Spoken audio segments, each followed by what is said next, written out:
Hey guys, this is just a quick review of the Nikon D200 DSLR. The Nikon D200 first came out back in 2006 and it won awards the world over when it came out. It was a great camera, and I mean we're in 2013 now and it's still relevant. You know, it's a great camera. It's got a 10.2 megapixel DX format sensor, so it's not full frame, although the size might make you think otherwise against other sort of full frame cameras that are out now, like the D600 and D800, not actually that much bigger. I'm going to give you a walk around of the camera and just explain the features and stuff, what you're going to get, and then I'll sort of summarise at the end. I've been shooting this camera for 2 years now and it's just great, so let's have a go around. Firstly, this is a kind of, it was an intermediate body, so it's a lot better quality than, you know, some of the more amateur bodies like a D40 or a D40X, or even moving up to today's D3100s and D5100s. It's got a magnesium frame top and I should say bottom and top, and it's fully weather sealed, so it's great. You've got, starting around this side, you've got a obviously shutter dial, and you've also got an aperture dial for manual control. So you've got two dials rather than a shift key and a dial. You've got a beautiful spongy shutter button. So unlike on the new cameras where it's like a click, this is more like a pro camera, so it's a sort of beautiful sponge to focus and then a click to shutter. It's nice, and you've got your on, off, and pull round to light up, although mine's set to always light up, to be fair. You've got a mode dial here which you can go through, obviously shutter, priority, aperture, full manual, and back to program, P. You've got an exposure compensation button here, so if you're on program or aperture or shutter, you can hold it down and dial in your exposure compensation. Yeah, just like on any other camera. You've got two buttons here. You've got a depth of field preview button and a custom button. You can set the custom button to do a whole bunch of features.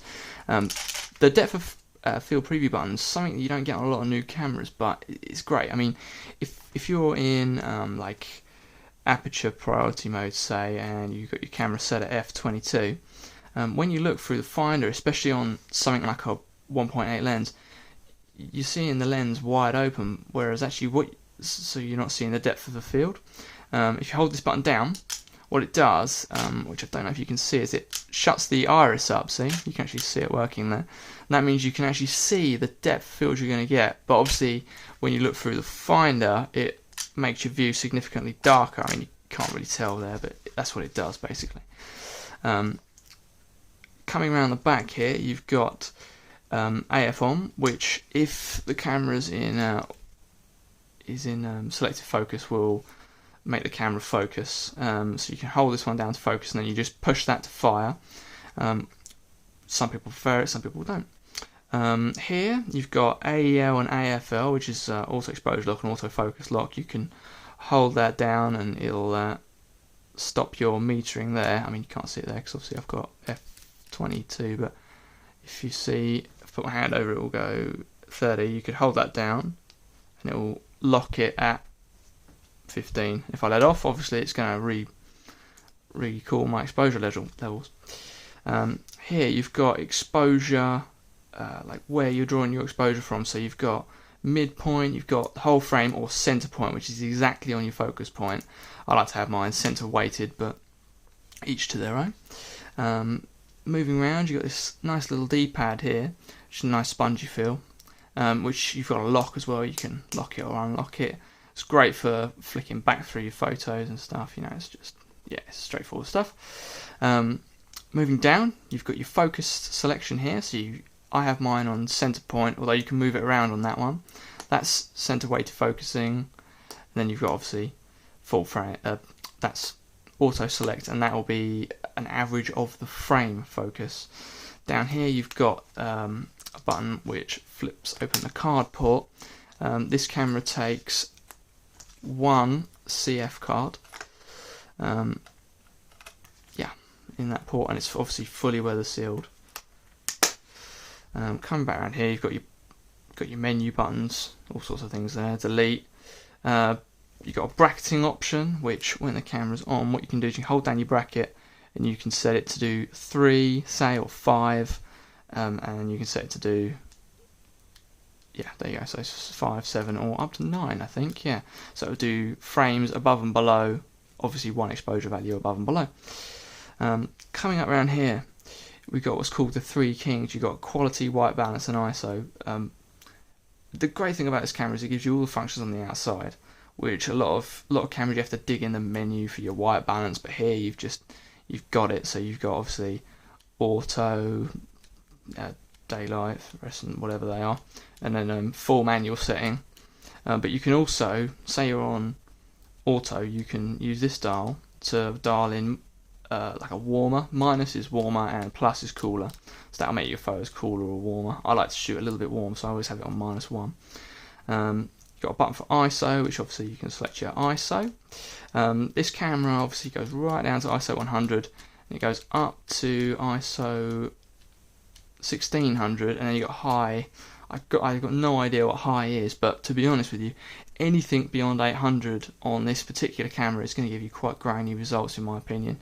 It's, in terms of ISO performance, it's not as sharp as the latest bodies, but you know, apart from that niggle, which doesn't really bother me because I've got a 1.8 lens, so you can shoot in low light conditions anyway. The other thing you got is quality. Obviously you can set it to RAW or JPEG, high, low, medium, that kind of thing. You've got a button here which locks this dial, and you can set between single shot, or you can go up to continuous low, or you can go up to continuous high, which I think is 3 or 4 frames per second. I can't actually remember. And then you've got timer and program as well. Timer can be set between 2, 5, 10, 20, 30, whatever you want. Move around here. We've got some flaps here for video out, so you can put it out onto a screen, that kind of thing. Again, all weather sealed and nice. Down here you've got a PC port. Never actually used it, to be honest. You've got a port here. This is for external lights, for studio work, that kind of thing. Coming around the front here, you've got obviously the button that removes the lens. I mean, we all know how that works. But you've got your focus here, so you can either have manual focus, selective focus, or continuous focus.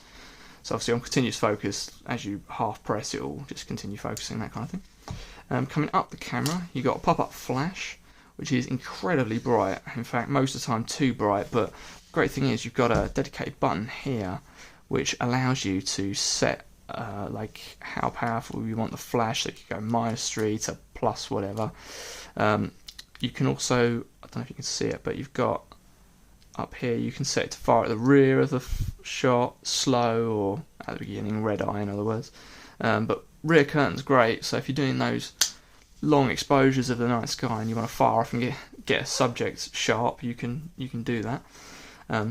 Because it fires at the rear of the frame, if you like. So however long you've got, say you had 3 seconds, it will fire the flash at the end of that 3 seconds. It's quite a cool feature. Yeah, and obviously you've got a standard hot shoe on the top. What else is there? Oh yeah, coming around to the bottom, we've got a battery slot here, which takes one mighty battery. I will say the battery life on this particular camera isn't amazing. You'll get probably 400 shots in RAW in my experience, and maybe 1,000 JPEGs.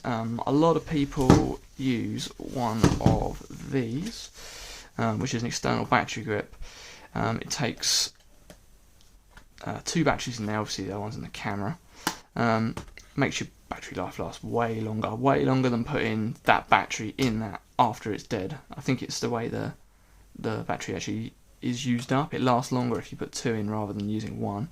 And on the grip you've got the autofocus, and you've got your 2 dials, front and back, and obviously shutter and a switch for, I think that turns the light on and off, I think actually.